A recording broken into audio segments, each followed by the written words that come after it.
Hello, everyone, and welcome to the Contrarian. Today, we're honored to have with us the Minnesota State Attorney General, Keith Ellison. Mr. Ellison, thank you so much for joining us.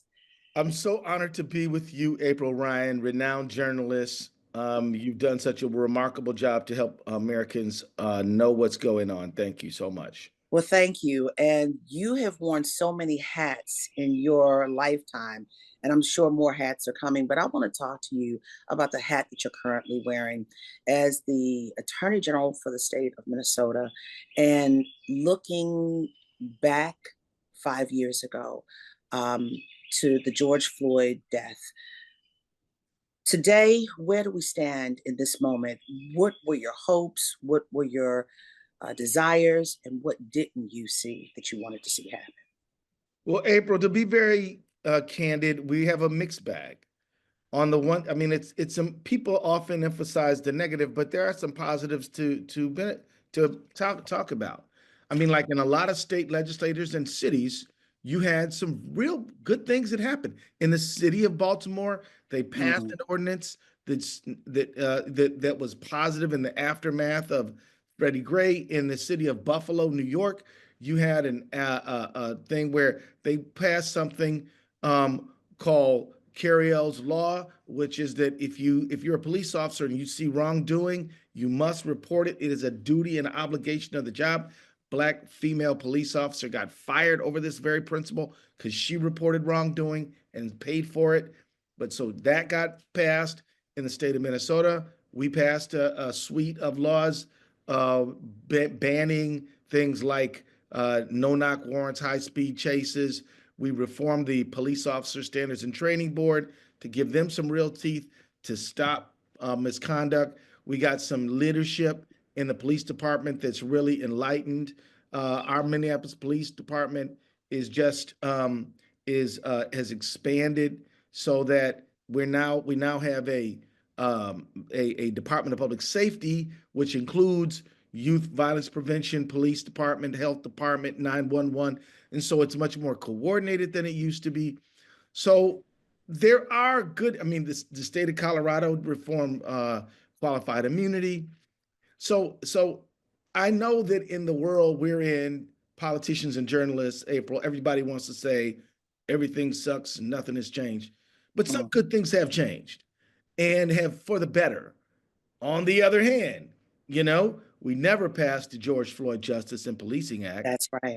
Number two, police involved deaths of civilians are actually up by about 100. It used to be a consistent 1,000. Now it's about 1,100, according to mapping, policing, which is a website that I think is credible and helpful to understand the issue.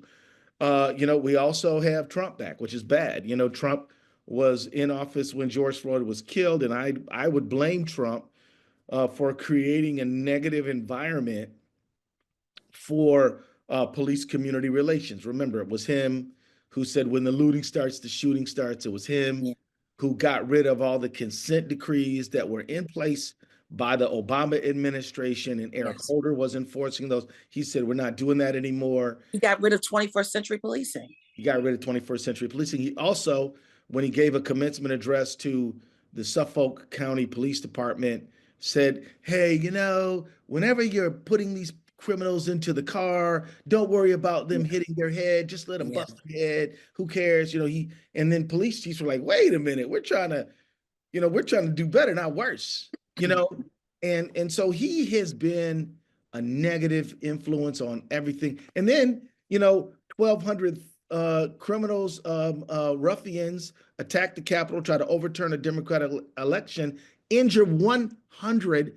Your listeners need to hear this: 140 police officers, injure 140 police officers. One loses their vision. Several of them die afterwards. So he's no friend of law enforcement. He's not trying to improve police community relations. He doesn't care. He's proved it time and time and time again. He will try to put on a very thin veneer of being in favor of law enforcement. He's only enforcement in favor of law enforcement if it's going to hurt a minority person. He's okay with it. But if it's going to stop his mob from attacking the Capitol, he doesn't care nothing about law enforcement at all. Um, so I would say that it's a mixed bag. You know what I mean? I do want Yeah. people to look at the positives and the negatives. In our world, it's hard for some people to keep both those concepts in their mind. To them, it's either all bad or it's all good, but it's actually neither one. We've seen horrific cases involving Tyree Nichols. We saw him killed by those officers in Memphis. We saw the absolutely shocking murder of Sonia Massey, where Yeah. this cop bullies his way into her house. She says, "I rebuke you in the name of Jesus." He shoots her in the face. And then when his partner tries to render medical aid, he says, "Don't worry about that. She's gone." And so this is this. So is it? But you do have some really good people, citizens, lawyers, and a lot of police officers trying to make this a better situation. And you have some who are not. This goes to due process. Yes. It's street corner justice versus going to the court of law. These people are dying. Right. You said the numbers are up. And I remember, and I know you remember because you and I talked a lot at this time. I remember when Joe Biden was running for president. Yeah. And George Floyd was a major transition moment for him.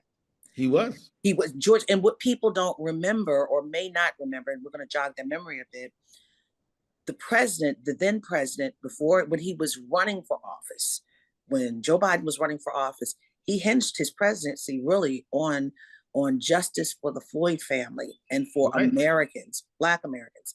And because this was such a transformational moment in the midst of COVID and the world protesting, you had someone who was in the running to be his vice president, Amy Klobuchar, remember that? Right. From Yeah. your home state, Yeah. who said, look, you need to get a Black person. And he listened. Joe Biden listened. The top tier, Susan Rice, Karen Bass, Keisha Lance Bottoms, and Kamala Harris. And because of this transformational moment, George Floyd was not just a Black man being killed by police. He was a Black man who his daughter says changed the world. He Yeah. changed the concept of the presidency and the vice presidency. His death did. And Yeah. but due process is still an issue that we're talking about, sir. Talk to me about that. And street corner justice versus courtroom justice, due process. I mean, we're seeing that play out right now in the situation with the migrants just being picked up and shipped over to El Salvador, going to jail without being in a courtroom, getting a hearing, etc. Tell me what you think about this moment. And Well, it's clear that the moment we live in is one in which uh, the president is trying to attack due process of law, constitutional rule. He's attacking congressional authority. He's flouting judicial decision making. If you are an executive and you try to collapse power to write the laws, the legislature, into yourself, and you try to collapse the power to interpret the law, the judiciary, into yourself, what you're doing is constructing dictatorship. And that is clearly what is happening. And like all dictators, it's all about the grift, right? I mean, never doubt when you see a dictator, you're also looking at a grifter. So he's taking $400 million planes, taking $2 billion in Bitcoin, taking $1 billion in his in like a couple of golf courses out in the Gulf states. On his last trip, it was really not about American diplomacy. It was about grift for himself, and he set up his, golf oh my God. he set up golf courses in a few countries, had a Trump Tower thing going on, did deals for the plane, did deals for the Bitcoin, and brought a bunch of other cronies that, this Starlink thing got some deals out there too. And, and it's all about the grift. But understand that as he's grifting, people won't like it unless he distracts them with racism. And so in his administration of the country, he's like anti-DEI. He K-12 schools can't teach DEI. Law firms can't do it. He's cutting the administrative state. He's getting rid of birthright citizenship with the, Yeah. which is an attack on the 14th Amendment. He is, and he's, but at every turn, he's pitting those of us who are born here against those who came here later. He's pitting us, those who are black and brown, against those who are white. He's pitting those of us who are in the urban areas against the people in the rural. He's pitting the men against the women. He's pitting those of us who are straight against those who are LGBTQ. He's pitting even the LGBT, no, LGB and all the straight people plus the LGB, all against the T, right?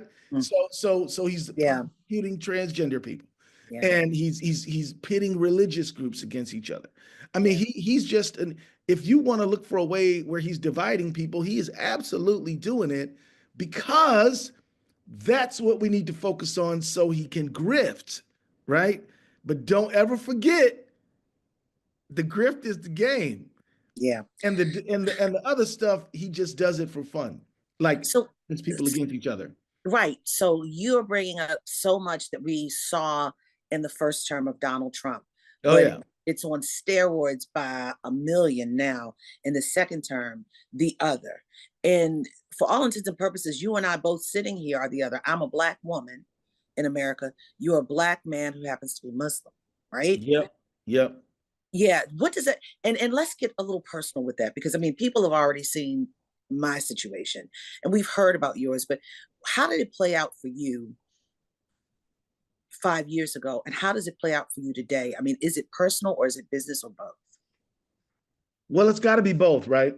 Mm, I mean, look, if you cut yourself badly or get in a car accident, do you want somebody on the scene who really, really, really, really cares, but has no idea about how to save your life?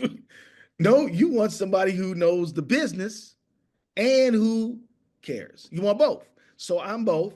And so, I'll never forget, I'm an early riser, as you noted to your audience, I am Muslim, it's true. And I get up for something called Fajr prayer. Everybody who's Muslim knows it. If you live with a Muslim, you know it. And we get up early, we do these early morning prayers. And so my clock is set to like 4:45. wow. So, well, it's you do it enough, it's not a big deal. And so I my clock goes off. I see my phone and the face of it's lit up.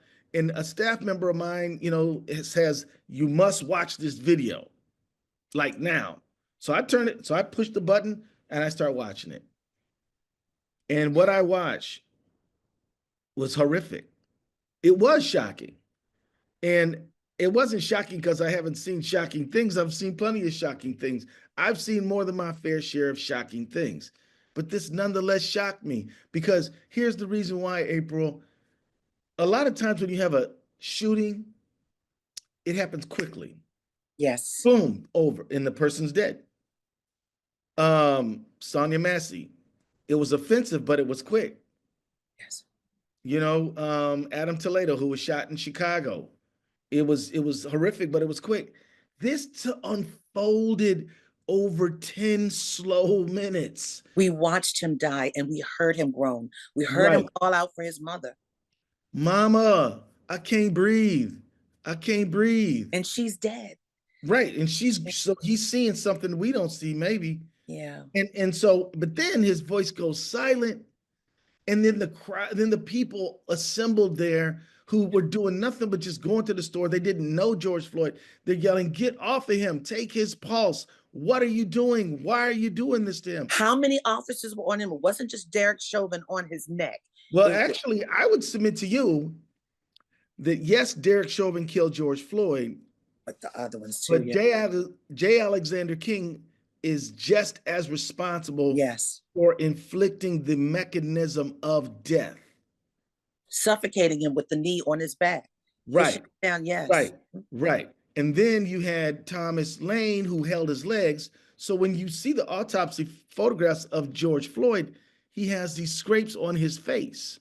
Why? Because his arms were handcuffed behind his back. A 180-pound man plus a belt of about, them belts weigh good, 25 pounds. So, you got 100, 200 pounds on his back. You got Chauvin on his neck, who was the senior officer, and then you have Thomas holding his legs, so he can't really twist. And so the abrasion on his face, because he was trying to push his face against the concrete to push his chest up enough To to breathe. breathe. Yeah. That's why he was using his face to push his body up to breathe, and that's why he died.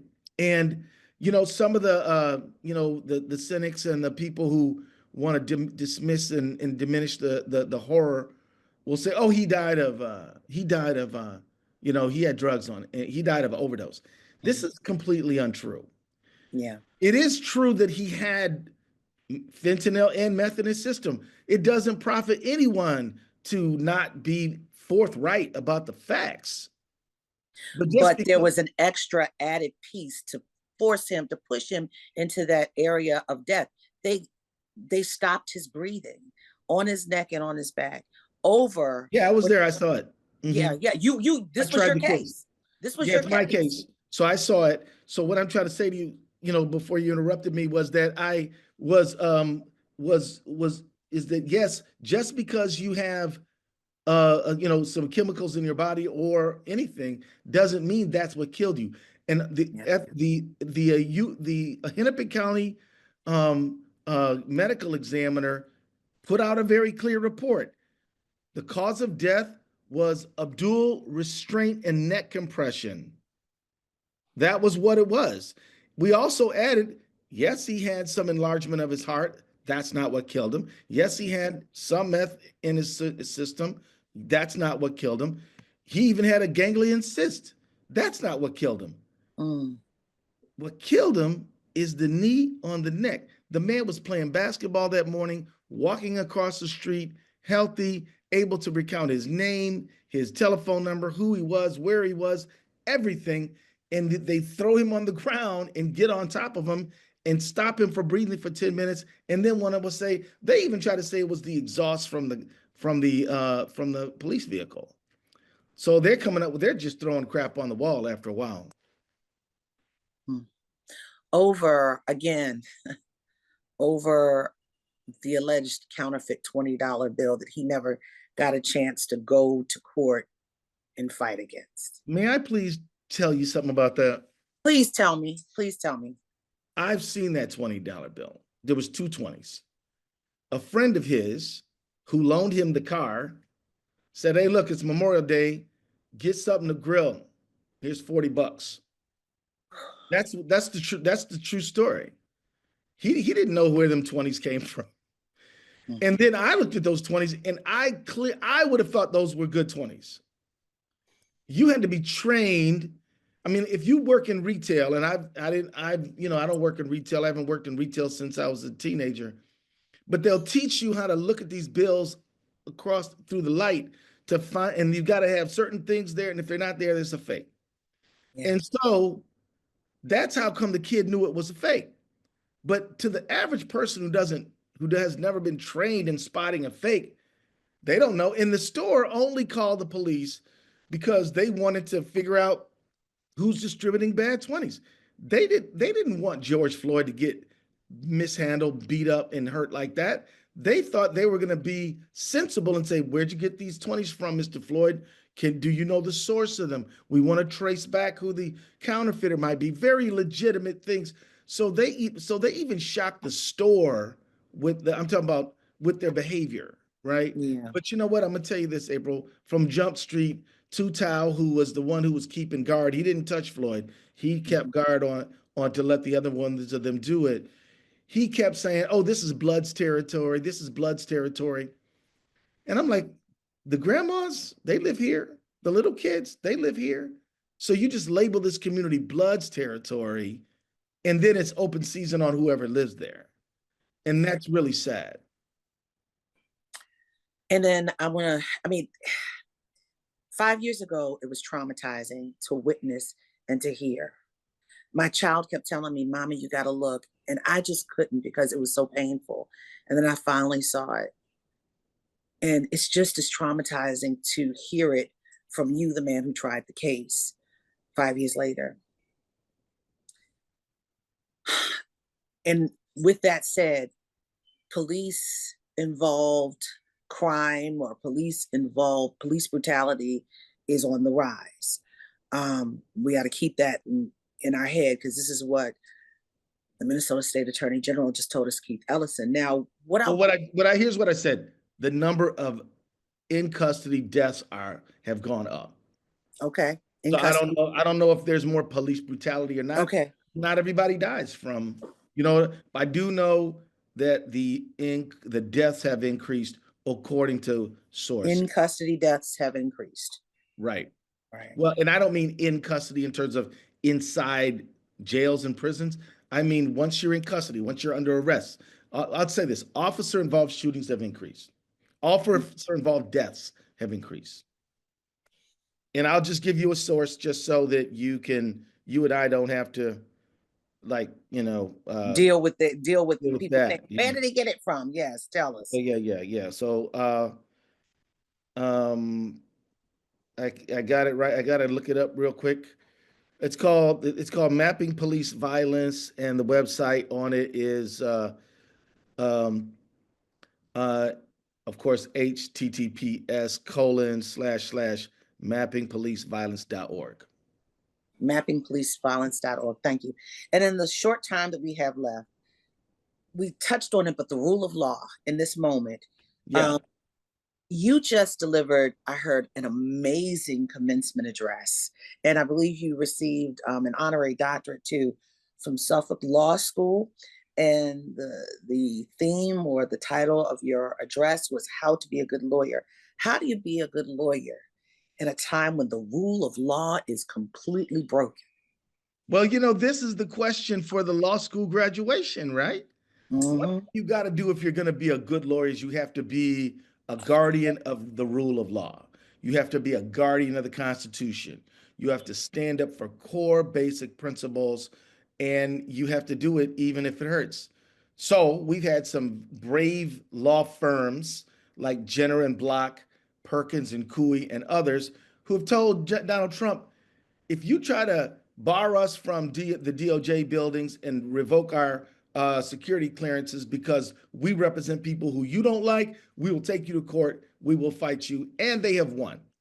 Other law firms, Skadden Arps and Paul Weiss, they have Mm. knuckled under and capitulated. And that is embarrassing for them, but it's worrisome for their clients because here's the problem. If Paul Weiss is representing me and they have a duty of loyalty to me, they have a duty of zealous representation to Yeah, me because they're yeah. my lawyer. Mm-hmm. Now all of a sudden their new master is Donald Trump. What if he doesn't like me? Are they going to misserve me? Are they going to let me go as a client? Are they going to keep my money but then give me less service so they don't offend Donald J. Trump? I mean, they have put themselves in an impossible position. And look, today is 2025. One day it'll be 2035. And I want my grandkids to be like, well, Grandpa, I don't have any grandkids yet. I'm just talking to you, my kids. Um, but I want my grandkids, when they arrive, to say, Grandpa, what did you do when that man, Donald Trump, was attacking democracy 10 years ago? Mm. And I want to be able to say, we stood up for democracy. We fought back. But there's going to be a lot of people who are going to say, well, it was really complicated. No, it wasn't. It wasn't. But wait a minute. Wrong's wrong, right's right. But when you're threatened with jail, Then you go to jail. What did Mandela do? What did John Lewis do? What did Martin Luther King went to jail all 30 right, times? all right, What all did Rosa Parks do? Right? We're all threatened with jail. April, you are doing a First Amendment service. I hope people yeah, understand yeah, what April Ryan is doing. To be a journalist in a moment when the head of state, the most powerful person in the world, allied with the richest person in the world, is purveying lies, yep. threatening CNN, threatening MSNBC, threatening ABC, CBS, all of them. all of them, threatening PBS and NPR, Yes. threatening um, our museums and our libraries. Yes. It is an act of great patriotism, Madam Ryan, for you to be pumping out the truth in a time of lies. This is, and I hope people understand how lucky they are to have you. What I'm saying is that one day we're going to look back on this moment and we're going to ask ourselves. I mean, we ask us who resisted Hitler, who resisted Mussolini, who Yeah. resisted Franco, who resisted these people. Yeah, well, some of us going to be arrested. That's for sure. In fact, we had a judge arrested in Milwaukee. Ross Barack arrested for doing his job as mayor. We now have And the New Jersey a New Jersey Congresswoman. congresswoman now charged with assault. They are coming at us, y'all. You better know this. And anybody who's like, "Oh, it's not really that bad," are you kidding me? When a conservative judge like John Roberts has to publicly rebuke the president for his verbal assaults on the judiciary, we got a problem, friends. Yeah. We got a problem. When he And when you, the and last, licenses, I'm sorry, go ahead and finish what we're when he's saying. threatening the FCC licenses of broadcasters. I That's mean, I mean, this is not democracy. This is a sick maniac who is a grifter. Don't forget about the grift. Whenever you see the racism and the distraction, look for the grift, because that's what they're doing.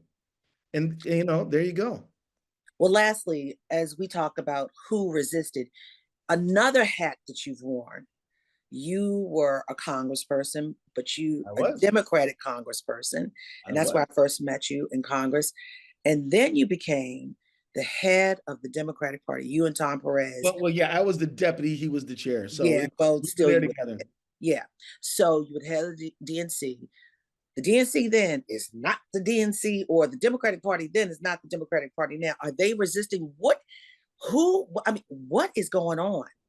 Well, I'm going to say that they're doing their best, and I'm going to give them credit for a good effort. But we need more coordination. We need more direct public engagement. We need more deep storytelling. Now, what I mean by that is that people don't know how the Democratic Party of today converted from the Southern Segregationist Party Right. to the Party of Civil Rights. But Yeah. that happened. We've got to tell that story so that people know it. How did we ever get Social Security? Democratic Party. How do we get the minimum wage? How do we get fair labor standards? How do we get the right to organize? How do we get Medicaid? How do we get Medicare? How do we get a woman's right to choose? How these things are democratic things. And Yeah. so the world's better because of Democrats, and yet Democrats have better find their footing and be able to tell a robust, clearer story. And because look, the people know that we're for the workers. They know that what we're for. Here's what they don't know: whether we believe it, right? If you go interview 500 randomly sampled people and you say, who's for the big business and who's for the workers, who's for the environment and who doesn't care about pollution, people will give you the right answer. But then they'll say, well, are the Democrats really willing to throw down for their beliefs?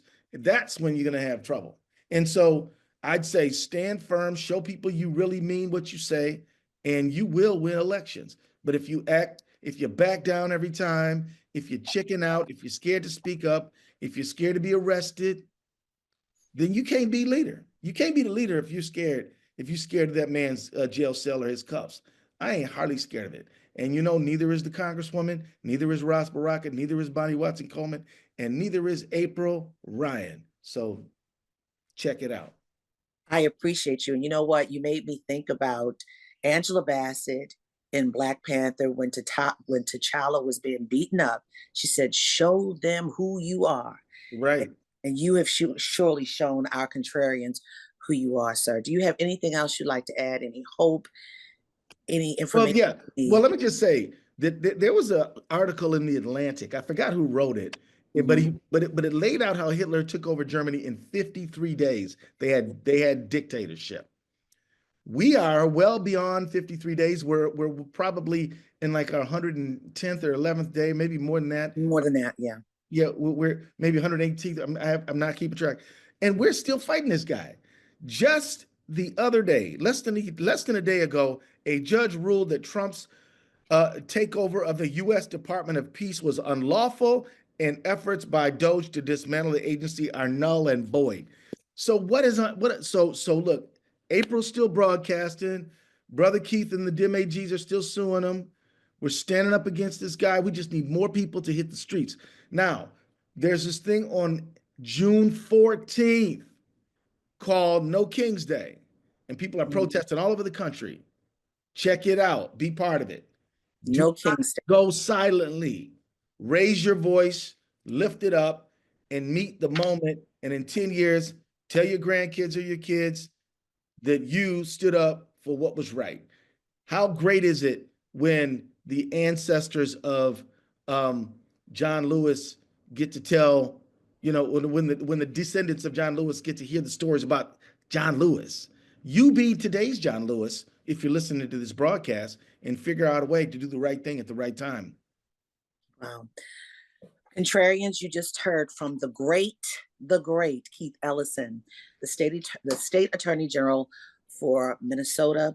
And I want to thank you so much, Bless you. Attorney General. You really gave us something to chew on today, and you really made us think, particularly for people who happen to be the other in this moment of authoritarianism. I can't even say the word dictatorship, right. authoritarianism, and whatever else you want to have. We thank you. And once again, Contrarians, thank you so much for joining. I'm April Ryan with The Contrarian. Yes, you are. Bye-bye.